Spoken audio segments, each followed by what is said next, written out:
Hello student, welcome once again SDS Vidyapeeth YouTube channel. I am A.N. Verma, SDS Vidyapeeth, Allahabad. Today I will teach you class 2nd, lesson 2nd, subject Hindi, इनाम। यहाँ पे इनाम के बारे में आप लोग सब जान गए होंगे कि उसे सब लोग हासिल करना चाहते हैं।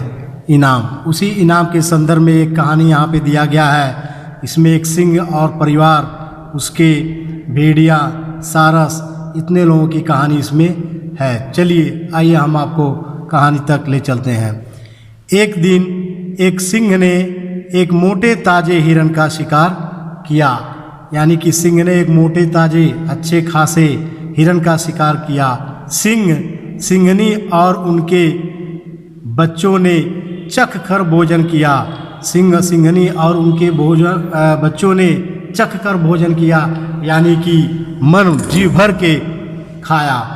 फिर वे नदी में पानी पीने चले गए। भोजन करने के बाद वे नदी में पानी पीने चले गए। जहाँ पे वहाँ उन लोगों ने भोजन किया, वहाँ मांस के कुछ टुकड़े और हड्डियाँ बची रह गई। वहाँ पे मांस के कुछ टुकड़े और हड्डियाँ बची रह गई। थोड़ी देर में एक भेड़िया उधर आ निकला। उस जगह पे एक भेड़िया आ गया। वह भूखा था। मांस को देखकर उसके मुंह में पानी भर आया, यानी कि वह बहुत बड़ा क्या था, भूखा था, बहुत ज़्यादा भूखा था। उसने मांस को देखा और मांस को देखते ही उसके मुंह में पानी भर आया, यानी कि लालच आ गया। उसने इधर उधर देखा, वहाँ कोई नहीं था। उसने गर्दन को इधर उधर घुमाया और देखा चारों तरफ, वहाँ पे कोई नहीं था। वह जल्दी जल्दी मांस को खाने लगा। वह बहुत तेज़ी से, यानी जल्दी जल्दी से, ताकि कोई आ न जाए, मांस को खाने लगा। जल्दी में हड्डी का एक टुकड़ा उसके गले में फंस गया। अब देखिए यहाँ पे जल्दी जल्दी में खाने के चक्कर में हड्डी का एक टुकड़ा उसके गले में फंस गया। कहा जाता है कोई भी भोजन करें तो आराम से करें, ताकि आपके गले में न फंसे। लेकिन यहाँ पे भेड़िए ने जल्दी जल्दी में खाने के चक्कर में हड्डी उसके गले में फंस गया। उसने उसे निकालने की बहुत कोशिश की, लेकिन हड्डी बाहर न निकली। उसने बहुत कोशिश किया कि मेरे गले से हड्डी किसी तरह बाहर निकल जाए, लेकिन लाख कोशिश करने के बावजूद भी हड्डी बाहर नहीं निकली। दर्द के मारे भेड़िए का बुरा हाल हो गया। वह इधर उधर बेचैन घूमने लगा। उसके गले में इतना दर्द हुआ कि उसे बेचैनी होने लगी और इधर उधर घूमता रहा। चलते चलते वह एक तालाब के पास आ गया। चलता गया, बेचैनी से इधर उधर घूमता गया और चलते चलते वह एक तालाब के पास आ गया। वहाँ एक सारस मछलियाँ पकड़ रहा था। वहाँ पे देखा कि एक तालाब के किनारे एक सारस जो है मछलियाँ पकड़ रहा है। भेड़िया सारस के पास गया और बोला, भाई बड़ी मुसीबत में फंस गया हूँ, मेरे गले में एक हड्डी अटक गई है। उसने बहुत नम्रता से कहा, सारस भाई बड़ी मुसीबत में फंस गया हूँ और मेरे गले में एक हड्डी अटक गई है। तुम अपनी लंबी चोंच से उसे निकाल दो तो मेरी जान बच जाए। ऐसने कहा कि आप जो है आपकी लंबी चोंच से मेरी हड्डी, गले की हड्डी निकाल देंगे, गले में जो फंसी हुई हड्डी निकाल देंगे तो मेरी जान बच जाएगी। तुम मेरा यह काम कर दो, मैं तुम्हें बहुत अच्छा इनाम दूंगा। यानी कि आप मेरा यह काम कर दें तो मैं आपको बहुत अच्छा इनाम दूंगा। किसने कहा? सारस ने। सारस से कहा भेड़िए ने। सारस बोला, लेकिन तुम बड़े दुष्ट हो।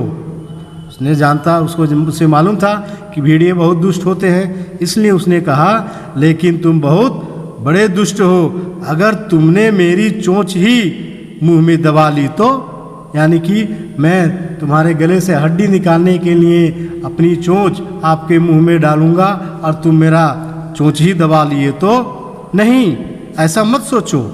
कृपा करके मेरी जान बचाओ। कहते कहते भेड़ियों की आंखों में आंसू भर आया। इतनी ज़्यादा वेदना थी उसके गले में कि यह बात कहते कहते उसके आंखों में आंसू भर आए। भेड़िए की दशा देखकर सारस को दया आ गई। भेड़िया जो तड़प रहा था और उसके आंखों से आंसू जो गिर गया, उसकी यह दशा देखकर सारस को दया आ गई।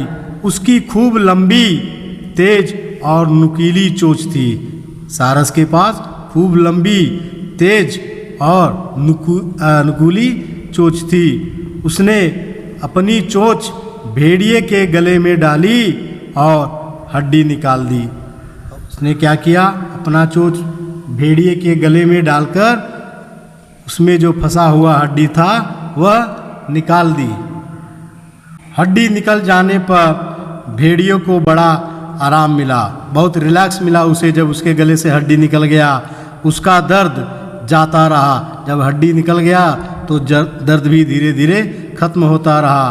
अब सारस ने कहा, मित्र, मेरा इनाम, यानी कि मैंने आपके गले में जो हड्डी फंसा था उसे निकाल दिया और आपने मुझे अच्छा इनाम देने के लिए कहा था, तो अब मेरा इनाम दीजिए।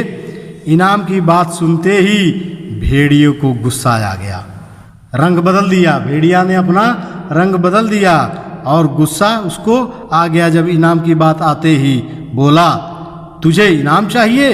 यानी कि उसने कहा, तुझे इनाम चाहिए?